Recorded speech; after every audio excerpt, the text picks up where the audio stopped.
Welcome back to the channel, everyone. In today's video, I will show you how to delete your Canva account directly from the Canva app on your phone.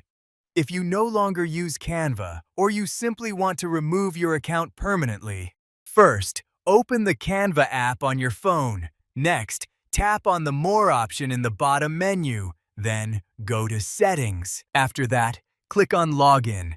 Next, look for the Delete Account option and tap on it to continue with the account removal process. Then, Canva will ask you to enter your password to confirm that you are the owner of the account. Finally, click on Delete Account to permanently remove your Canva account from the platform.